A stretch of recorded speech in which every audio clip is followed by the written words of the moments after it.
हाँ, तो मेरे कलेजे के टुकड़ों नमस्कार, स्वागत है आपके प्यारे से YouTube channel runs mathematics classes में।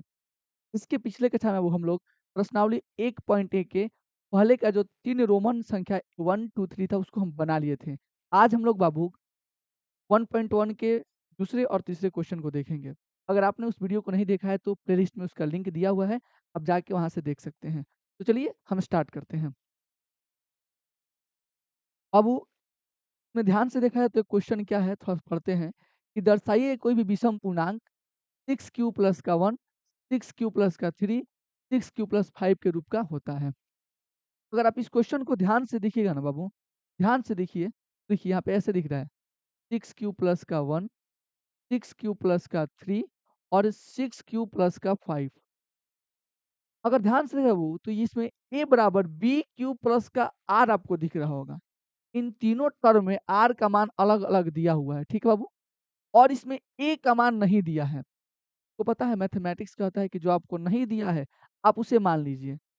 तो आइए हम इसको बनाने का आपको तरीका बताते हैं, ठीक है बाबू। दूसरी बात, इसमें अगर देखिएगा तो इसमें बी का मान सभी जगह कॉमन है। इसमें बी का मान 6 है, इसमें बी का मान 6 है, इसमें बी का मान 6 है। क्यों? क्योंकि ए बराबर बी क्यू प्लस का आर होता है ना बाबू।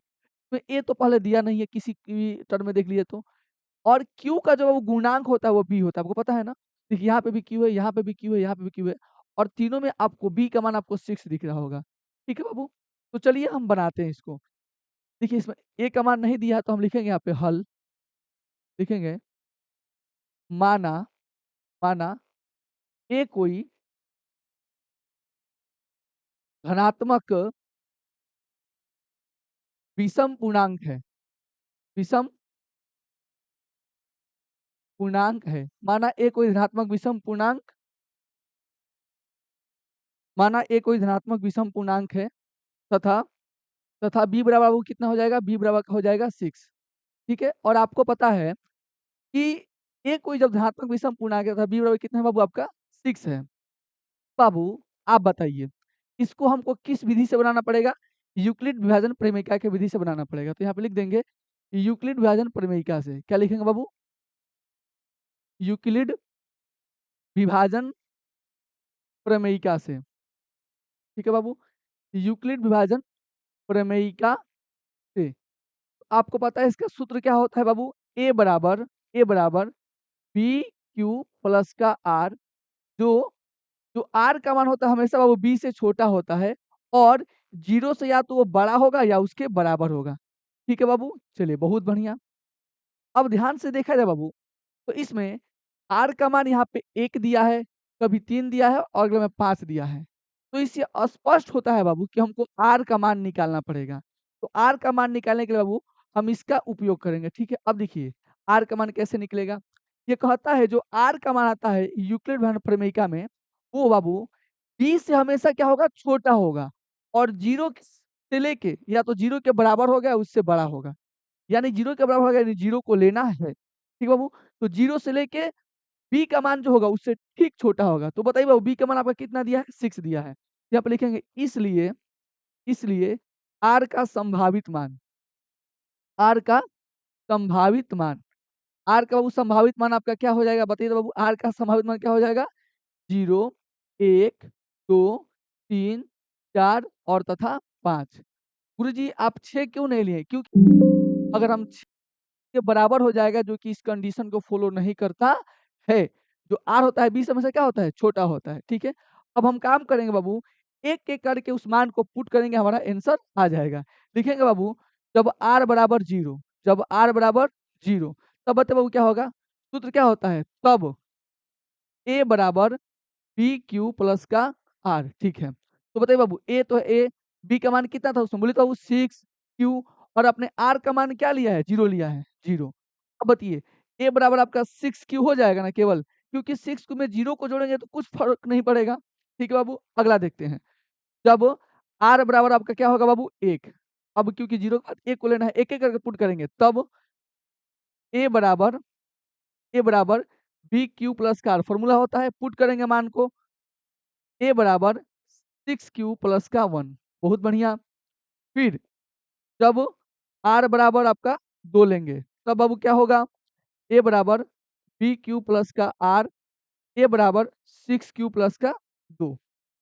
फिर जब r बराबर 3 लेंगे तब ए बराबर बी क्यू प्लस का आर, ए बराबर 6q प्लस का 3। ठीक है बाबू।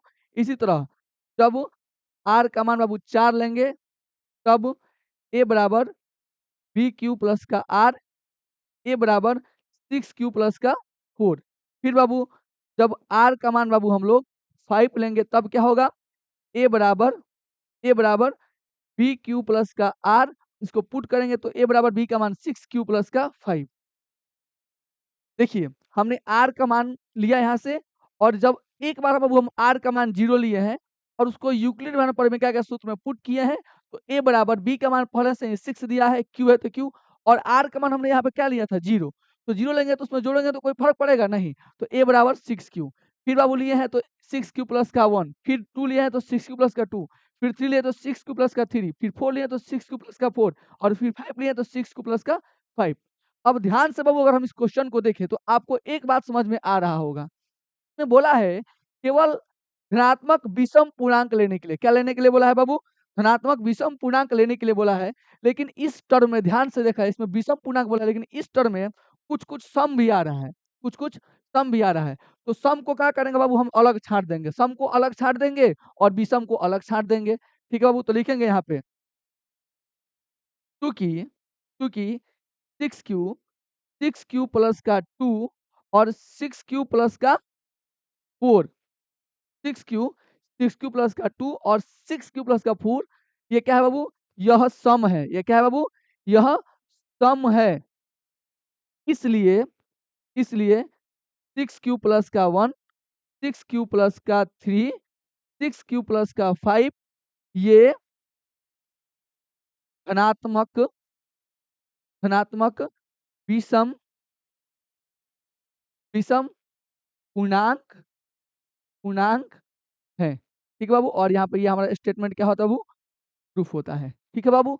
अब आप ध्यान से देखिए तो बाबू, इसमें केवल अगर विषम बोला है तो हमने विषम को दिखा दिया, अगर सम बोला होता तो ये बात हम ऊपर लिख देते। समझ में आ गया ना बाबू? अगर आप एग्ज़ाम में इस क्वेश्चन ये आता है, अगर आपको इस टाइप से उसको बनाते हैं तो बाबू एग्ज़ामिनर आपको फुल मार्क्स देने वाला है। तो चलिए बाबू, अब हमारे अगले क्वेश्चन को देखते हैं। ध्यान से देखा तो वो बोल रहा है, इस क्वेश्चन में बोल रहा है कि किसी परेड में 616 सदस्यों वाली एक सेना आर्मी को टुकड़ी 32 सदस्यों वाली एक आर्मी के बैंड के पीछे मार्च करना है। दोनों समूहों को समान संख्या वाले स्तंभों में मार्च करना है। उन स्तंभों की अधिकतम संख्या क्या है जिसमें वो मार्च कर सकते हैं? इस क्वेश्चन को बाबू पहले तो हम आपको समझाते हैं, ध्यान से समझिएगा, बहुत मजा आएगा। अच्छा, सेना का बाबू जो टुकड़ी होता है वो समझ रहे हैं? बटालियन समझते हैं? बटालियन। एक बटालियन में पूरा जो आर्मी है, उसमें वो टोटल आर्मी की संख्या है 616, ठीक है? और जिसको बैंड मार्च कराना है बाबू, उसकी संख्या कितने है बाबू? 32। कितने है बाबू? जो बैंड बजाते हैं लोग, परेड वरेड देखे हैं लोग, दिल्ली-विल्ली में होता है 26 जनवरी, 15 अगस्त पे, तो उसको बाबू वही परेड जो होने वाला है, उसकी संख्या है वो 32। बाबू आपको एक कतार खड़ा करना है, ठीक है बाबू? कतार कतार एक कतार में 32-32 लोग आएगा। तो वैसे कितनी कतार खड़ी हो सकती है? बोला है स्तंभ मार्च करना है, उन स्तंभों की अधिकतम संख्या क्या है जिसमें वो मार्च कर सकते हैं? अधिकतम बताना है, मैक्सिमम बताना है, यानी आपको एचसीएफ ज्ञात करना पड़ेगा। एचसीएफ और एचसीएफ किस विधि से ज्ञात करेंगे बाबू हम लोग? यूक्लिड विभाजन प्रमेयिका से ज्ञात करेंगे लोग। ठीक है बाबू? तो आइए पहले ये लैंग्वेज वाला क्वेश्चन है तो इसको लैंग्वेज इसका लिखना पड़ेगा ना बाबू? यहाँ पे लिखेंगे बाबू, हम हल लिख देंगे। ठीक है बाबू? हल लिखेंगे लोग। ठीक है, यहाँ पे देखेंगे। परेड में परेड में आर्मी सदस्यों की संख्या सदस्यों की सदस्यों की संख्या बराबर क्या हो जाएगा बाबू आपका? 616। बहुत बढ़िया। अच्छा, आर्मी बैंड के पीछे मार्च करने वाली वाली सेना की संख्या सेना की संख्या बराबर क्या हो जाएगा बाबू आपका? 32। बाबू हम आपको बताए थे, बहुत ही बढ़िया से कल बताए थे कि बाबू अब आपको देखिएगा, परेड वाली संख्या भी निकाल दिए और जो बैंड के पीछे मार्च करने वाली संख्या उसका भी निकाल दिए। इसमें 2 गो आपको संख्या दिया है। एक तो बड़ा संख्या दिया है, दूसरा छोटा दिया है। तो आपको बनाने का बहुत ही बढ़िया तरीका है, जो बड़ा था उसको ए मान लेंगे, जो छोटा उसको बी मान लेंगे और वही प्रोसेस को रिपीट कर देंगे, ठीक है? तो आइए बनाते हैं, ठीक है?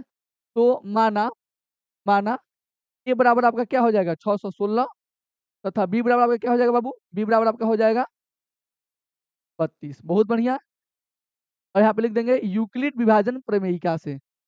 यूक्लिड विभाजन प्रमेयिका से।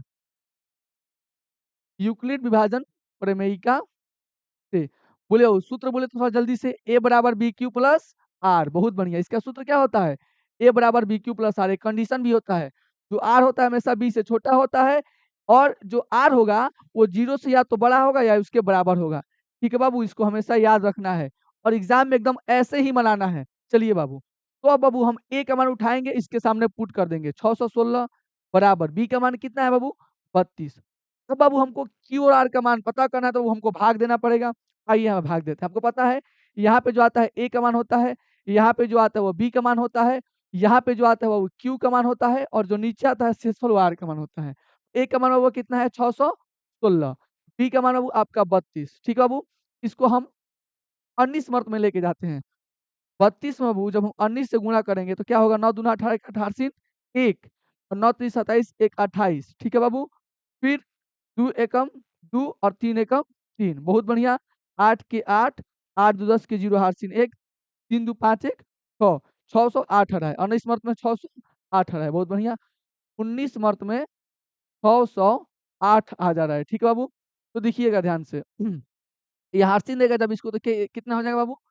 ये 608 में से यहाँ पे केवल डायरेक्ट 8 बचेगा।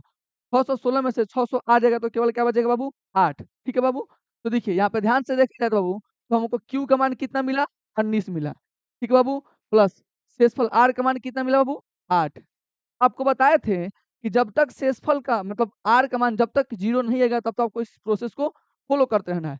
फिर यहाँ पे लिखेंगे क्योंकि R does not equal to 0, पुनः यूक्लिड विभाजन प्रमेयिका से। पुनः यूक्लिड विभाजन प्रमेयिका से। पुनः यूक्लिड विभाजन प्रमेयिका से। प्रमेयिका से। अब बताइए बाबू, बताइए फिर हम भाग देंगे ना बाबू? यहाँ पे भाग देते हैं बाबू। ये छोटा है तो बी का मान हो गया, जो छोटा है वो बी का मान होता है ना। देखिए, अब बताइए तो बाबू, आप ही बताइए, आप खुद बताइए। इसमें बड़ा कौन है? 32 है, वो ए का मान हो गया। ठीक है बाबू, और यहाँ पे देखिए ध्यान से, उससे बड़ा उस छोटा कौन है? 8। 8 चौके 32, पूरा पूरा कट गया। चलिए, ये ए का मान होता है, ये बी का और ये क्यू का और ये आर का। मैं हर बार बताता हूँ। देखिए, ए का मान बाबू हम इसमें से फाइंड जब किए थे तो ए का मान कितना आया था बाबू? 32 आया था। बी का मान कितना था बाबू? 8 आया था। ठीक है, क्यू का मान कितना है बाबू? आपका 4 आ गया और शेषफल आपका कितना आ गया? 0 आ गया। इस स्टेप में बाबू, जिस स्टेप में आर का मान 0 होता है उसका बी यानी कि भाजक हमारा आंसर हो जाता है। ठीक है बाबू, तो इस स्टेप का बी आपका ये है ना, तो लिखेंगे इसलिए इसलिए एचसीएफ बराबर 8। ठीक है, और एचसीएफ का मान बाबू जब हमारा 8 आ गया तो यहाँ पे लिख देंगे अतः अतः आर्मी बैंड के पीछे मार्च करने वाली स्तंभों की अधिकतम संख्या 8 है। अधिकतम संख्या कितनी है बाबू? संख्या बराबर 8 है। तो होपफुली आप मेरे इस क्वेश्चन को समझ गए होंगे लोग। कहीं कोई डाउट होता है बाबू तो आप हमसे पूछ सकते हैं। देखिए, हम हमेशा प्रयास करते हैं कि आपको एकदम शॉर्ट में अच्छे से क्वेश्चन को समझा दिया जाए। ठीक है बाबू, तो आज के लिए इतना ही। मिलते हैं अगले क्लास में, तब तक के लिए जय हिंद।